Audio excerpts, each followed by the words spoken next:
आज शुरू करते हैं फिर से सकल कुल आय की कटौतियाँ। स्वागत है आपका कॉमर्स वाणी में। हम बात करेंगे आज सकल कुल आय में से कटौतियों की। पुण्यार्थ संस्थाओं तथा कुछ फंड्स में दानों के संबंध में यानी डोनेशंस के संबंध में धारा 80G की कटौती दी जाती है। इस उद्देश्य से जो डोनेशंस है उनको 4 कैटेगरी में डिवाइड किया गया है। ऐसे डोनेशन जिसको एक लिमिट पर 50% तक छूट देते हैं, ऐसे डोनेशन जिसको लिमिट पर 100% तक छूट देते हैं, और ऐसे डोनेशन जो 50% तक कटौती योग्य है यानी जितना आपने डोनेट किया उसका 50% आपको छूट मिलेगी, और ऐसे डोनेशन जो 100% तक आपके डिडक्टेबल है। जितने ज़्यादा आप डोनेट करोगे उतना ज़्यादा आपको टैक्स में फ़ायदा मिलेगा। तो चलिए देखते हैं अपन कौन कौन सा फ़ायदा ले सकते हैं। दान ऐसे जो निर्धारित सीमा के 50% तक कटौती योग्य है उनमें है परिवार नियोजन के प्रोत्साहन हेतु सरकार, स्थानीय सत्ता, संघ या संस्था को अगर आपने दान दिया है तो आपको इसकी छूट मिलेगी। या आपके पास कंपनी है तो कंपनी द्वारा भारतीय ओलंपिक संघ को दान दिया गया है तो उसकी छूट मिलेगी। ये जो निर्धारित सीमा है उसकी गणना हम कैसे करते हैं उसे भी हम देखेंगे।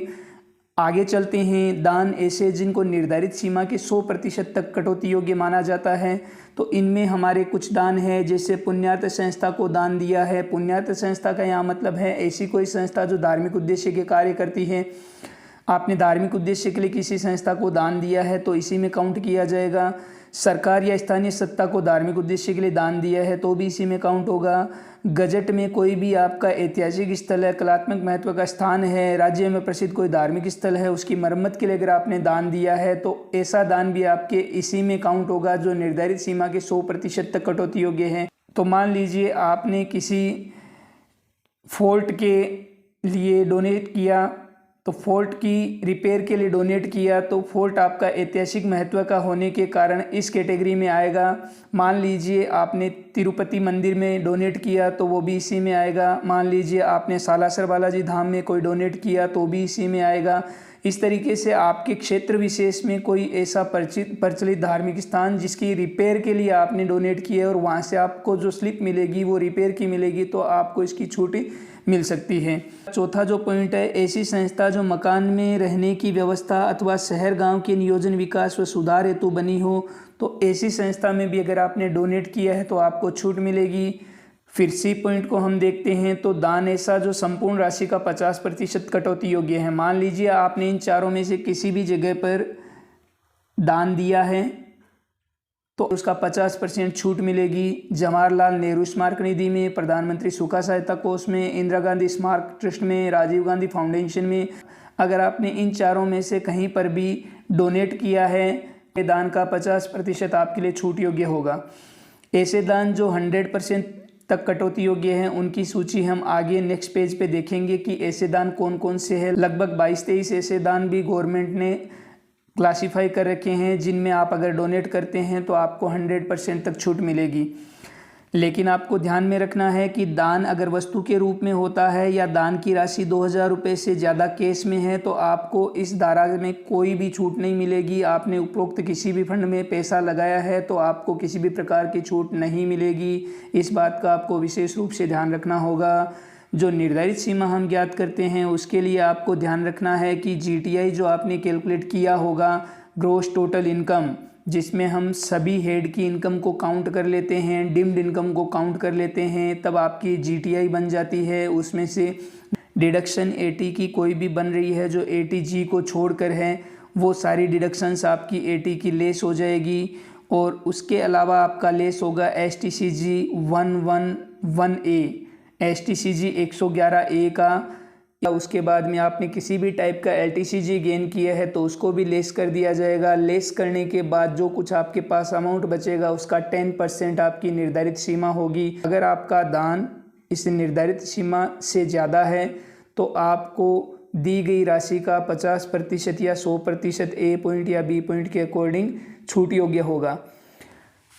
इसके बाद में हम बात करते हैं कि इसके 100% वाले दान कौन कौन से हैं। तो 100% वाले दान आपके सामने कुल मिलाकर 23 टाइप के दिए गए हैं।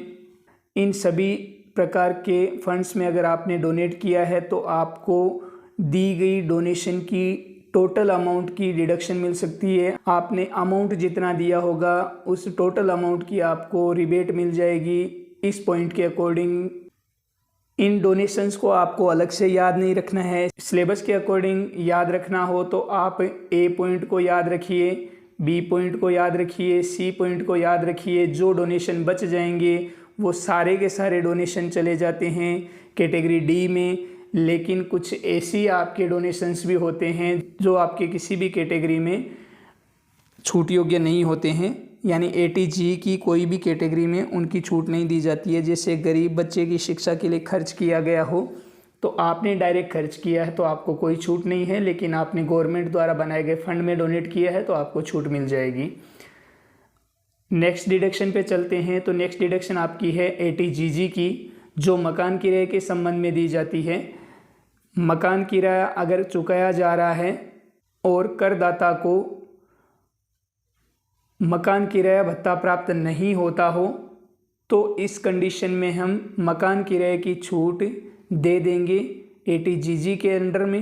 ATGG की छूट में कितनी राशि अलाउेबल है वो देखते हैं। तो कुल 3 राशियां हैं। 5,000 रुपये प्रतिमाह है, समायोजित सकल आय का 25%, चुकाया गया किराया माइनस समायोजित सकल आय का 10%।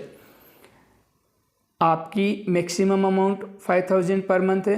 एडजस्टेड GTI आपका लिया जाएगा, उसका 25% सेकंड पॉइंट होगा। आपने जितना रेंट पेड किया है उसमें से एडजस्टेड टोटल इनकम का 10% अमाउंट लिया जाएगा। ध्यान ये रखना है, ये एडजस्टेड टोटल इनकम उसी टाइम की होनी चाहिए जिस टाइम का आप किराया पे कर रहे हैं। आपने गत वर्ष के दौरान मान लीजिए 10 महीने का किराया पे किया है तो उस कंडीशन में आपको 10 महीने की छूट मिलेगी, टोटल छूट नहीं मिलेगी। यानी फिर आपको समायोजित सकल आय 10 महीने की कन्वर्ट करनी है अगर आपने किराया भी 10 महीने का चुकाया है तो। समायोजित सकल आय की गणना करते समय हम GTI में से all deductions of under section 80 लेते हैं, STCG 111A माइनस करते हैं और LTCG माइनस करते हैं। यानी आपकी सकल कुल आय में से धारा 80 की सभी कटौतियाँ, इस कटौती को छोड़कर STCG 111A घटा देनी है, LTCG घटा देनी है, तो आपके पास एडजस्टेड GTI बच जाएगा। और कौन सी AT की छूट मिल सकती है जिससे अपनी इनकम और ज़्यादा बढ़ जाए और अपने को टैक्स कम से कम देना पड़े। तो नेक्स्ट पार्ट में चलते हैं। छूटें लेते रहेंगे, यूं ही चलते रहेंगे। तो चलिए ATGGA में चलते हैं। ATGGA की कटौती वैज्ञानिक अनुसंधान के संबंध में होती है, अथवा आपने ग्रामीण विकास हेतु दान दिया है तो आपको कटौती मिलेगी। वैज्ञानिक अनुसंधान खर्चों के बारे में आपको कटौती दी जाएगी सकल कुल आय में से अगर आपके व्यापार पैसे की आय शामिल नहीं है तो। इसका रीज़न ये है क्योंकि बिजनेस प्रोफेशन की इनकम में से इनकम टैक्स अलग से वैज्ञानिक अनुसंधान खर्चों की छूट देता है। तो जिस पर्सन की व्यापार पैसे की आय बिजनेस प्रोफेशन की इनकम नहीं होती है फिर भी उसने साइंटिफिक रिसर्च पे एक्सपेंसेस किए हैं, डोनेशन किया है, तो इस धारा की वो छूट ले सकता है। अगर उसने BNP में ले ली है तो उसको ये छूट नहीं मिलेगी। वही शर्त यहाँ पर ध्यान रखनी है, दान 2,000 से ज़्यादा नगद में नहीं होना चाहिए। उस कंडीशन में आपके डोनेशन की आपको छूट नहीं मिलेगी। ग्रामीण विकास हेतु दान दिए जाने के संबंध में व्यष्टि करदाता को छूट नहीं है, कंपनी करदाता को ही छूट मिलती है। अब चलते हैं और कौन सा फ़ायदा हमें मिल सकता है इनकम टैक्स की तरफ से। तो इनकम टैक्स ने फिर आपको एक और फ़ायदा प्रोवाइड करवा रखा है ATGGB का। आपको ATGGB या GGC की छूट मिलेगी। दोनों एक ही छूट है, एक ही उद्देश्य के लिए दी जाती है, लेकिन अलग अलग करदाताओं के लिए अलग अलग नाम का प्रयोग किया जाता है, इसलिए GGB और GGC यूज करते हैं। ये राजनीतिक दलों को दिए गए अंशदान हेतु कटौती होती है। आपने अगर BNP चैप्टर देखा होगा तो उसमें हम राजनीतिक दलों की विज्ञापन के संबंध में छूट अलग से लेते हैं। अगर आपने वहाँ छूट ले ली है तो इसकी कटौती आप नहीं ले पाएंगे। आपने अगर राजनीतिक दल को किसी भी प्रकार का कंट्रीब्यूशन किया है तो जितना कंट्रीब्यूशन किया है उस पूरे कंट्रीब्यूशन की आपको छूट मिल जाएगी। अगर आप कंपनी करदाता है तो आपको GGB में छूट मिलेगी। अगर आप गैर कंपनी करदाता है तो आपको GGC में छूट मिलेगी। गैर कंपनी करदाता मीन्स हो गए आपके AOP हो गया, व्यष्टि हो गया, HUF हो गया, इन सबको GGC के अंडर में छूट मिलती है। अंशदान या चंदा नगद में होने पर कटौती स्वीकृत नहीं होगी, इस बात का विशेष रूप से ध्यान रखना है। यानी राजनीतिक दल के लिए आपका अमाउंट नगद में होना ही नहीं चाहिए बल्कि पूरा का पूरा चेक में होना चाहिए। अगर आपने बैंक के थ्रू ट्रांजैक्शन किया है तो इनकम टैक्स आपको इस कटौती की भी मेहरबानी देगा। ऐसी ही और कटौतियों की इनकम टैक्स से मेहरबानी लेने के लिए हम नेक्स्ट वीडियो में मिलेंगे। आज के इस वीडियो में इतना ही शामिल करेंगे। कॉमर्स वाणी में जुड़े रहने के लिए बहुत बहुत धन्यवाद। वीडियो अच्छा लगे तो शेयर कीजिए, चैनल पर नए हैं तो चैनल सब्सक्राइब ज़रूर कीजिए।